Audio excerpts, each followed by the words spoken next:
It was an experiment designed to test the peace between our nations. There was a world rich in resources where our borders met.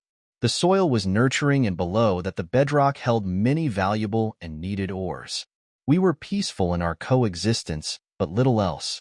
We created no trouble toward the humans or their allied races. They returned that favor to us, yet we did not mix. My family and I were returning to our settlement after a day in town to purchase supplies and enjoy a few simple luxuries like a steam spa. We were in the wild, as we called it. The road was exposed and hardened soil. Most colonists from both sides used wheeled vehicles for their easier maintenance over hover tech. My family was no exception. Children, keep an eye out for hornbucks. It's their mating season, and I don't know about you, but your mother is enough for me, I stated. I had meant to purchase brighter forward lights for our vehicle, but in my relaxation from the steam, it had lapsed from my thoughts. Behave right. Kids, keep an eye out, but don't worry. Hornbucks avoid roads, my spouse Neva announced as she playfully struck my shoulder. We still had a couple hours until we reached the settlement of our farm. I was looking forward to the first harvest. Jula trees grew very well here and provided vital nutrients back into the soil. After this harvest, I planned on shifting to my land to Sinapril. Father, stop, my daughter yelled. A hornbuck had ran in front of us. I swerved to avoid it, and we landed forward first into a dry creek bed. Is everyone okay? I asked. I'm okay, my spouse answered. Me too, my daughter replied. Me three, my son stated. We got out to inspect the damage. The vehicle was intact, but the rear drive wheels were off the ground. We were stuck. I grabbed our communication device, and no satellites were in orbit. Well, none of ours. I could call out on a Terran satellite, but didn't want to risk any trouble. Well, we're stuck until we can call for help. It's late, so children can go to sleep. We'll make a bundle for you too, I explained. Neva and I took a couple blankets out of the cargo compartment and made a simple sleeping bundle for the children. I told them a story of my survival test when I was at the age of adulthood, how I had been sent into the forest with just a knife and flint, and that I had survived and we would be fine. Suddenly I heard the loud report of a slug thrower. The kids were wide awake again. Fear not, it was far away. Now go to sleep. Your mother and I will stand watch, I explained. Time passed, and I checked for a signal a few more times. None available except for Terran. Once the children were fast asleep, Neva and I built a small fire and cuddled up next to each other. Despite being stuck in the wilderness, we felt at peace and secure in the knowledge that we would look back at this with fondness. We discussed routine matters, the status of our crops both for sale and our consumption, our children's education. Soon we would start survival training for both of them, but mostly we just enjoyed each other's contact. Neva was half asleep when I heard a vehicle approach us. The engine had more of a rumble to the high-pitched whine of our own. She woke up as I got up to get their attention. Couldn't make out much due to their lights, but I was confident they could see me waving my limbs. They came to a stop at a safe distance from me. You okay? They asked as they exited. I recognized their language instantly. Terran English. I felt my blood pressure drop. My family was out here alone with no way to call for help. Thinking fast, I came up with a plan. In my best English, I answered them. Yes, I am alone and lost. I was walking back to my family settlement. I answered, hoping my spouse would take the hint. Which way is it and how far? We'd be happy to help. It can be dangerous to be alone out here. One of them answered in Kreth. Almost 2 hours due east by vehicle. I responded. Dad, there's a car stuck over here. More Kreth. A younger Terran shouted. Please, don't hurt us. I begged. We won't. You have the bond of our word. The older Terran said. What happened? A hornbuck ran out in front of us, a large male. I swerved to miss it. I replied. Did it have 4 primary antlers? The older one asked. Yes, you saw it? Yep, you may have heard the shot. My son and I were out hunting.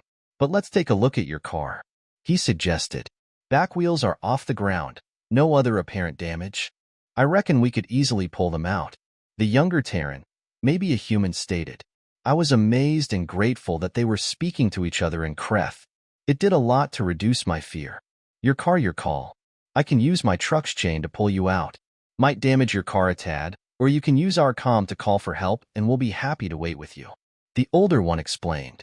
I could feel myself becoming less afraid. If you're willing, I would appreciate your assistance with recovery. Any body damage we can repair later. I answered. I saw both of them flash their teeth slightly in what we recognized as a smile. Gary, find an anchor point or two. I'll bring the truck over. I'm afraid I don't know your name yet. Mine's Mark, and this is my son Gary. If I could have you stand about here and make sure I don't end up flipped over, I'd appreciate it. He stated, pointing to the bank of the creek bed. My name is Roy. This is my spouse Neva, and my children Tuck and Krev are over there sleeping. I replied as I walked over to the place Mark had pointed at. He signaled for Mark to stop before he got too close. He then retrieved 2 sets of chains from a box mounted across his vehicle's open cargo area. I noticed Gary grabbed one and hooked both ends to tow points on my vehicle. He then grabbed another from his father and hooked it to the front of their vehicle and then to the chain. Roy, if you'll make sure your family stay clear, then I'll need you in the driver's seat. I'll start pulling you out. When your wheels are on the ground again, engage and reverse slowly. Gary will be standing outside watching everything and yelling instructions as needed. Mark explained to us. Neva and I took the children and their bundle off to the side and stayed with them. They never woke up. I activated the motors and placed it in low reverse. Dad, start. Roy, be ready, Gary yelled. I heard the engine of Mark's vehicle emit a low roar and felt the rear of mine lower and move backwards. I felt a small jolt as it impacted the soil. Roy, back up slowly, he yelled. Between Mark's efforts and my own, within seconds, we were all back on the road. I shut off my vehicle and got out. Thank you both so much. My family and I are in your debt, I exclaimed, bowing my center of mass. No worries at all, just trying to be good neighbors. Besides, we live for this stuff. You guys live on that farm in the shadow of a mountain east of here, right? He asked. Yes, we're growing jula trees, I answered. Told you they were raising those trees, Dad, Gary interjected. So they are. Roy, we live about 10 kilometers from you. You owe us nothing. Odd as it may seem, this is something we enjoy, Mark stated. Still, thank you. I must admit I was afraid at first. There's quite a bit of history between us, I admitted. No, there's not much history between our families. At least not yet, I hope. The history you speak of is between governments. Governments we came here to get away from, to make a new beginning and hopefully new friends, Mark stated. You have made friends today, Mark and Gary. I'm also impressed with your knowledge of our language. You're quite fluent, Neva said as she walked up to us. The children are asleep in the back seat. They never woke up. Some things never change. When Gary was younger, I swore nothing could wake him up. Also, it was a requirement to settle here. Learning your language, that is. Hard to settle a world with people when you can't say hi to each other. I noticed Gary, he stored the chains back in box they came from. Gary gave his father a knowing look. Barbecue? Gary asked, motioning toward us. I couldn't understand that word. I assume he was referring to a debt. Great idea, son.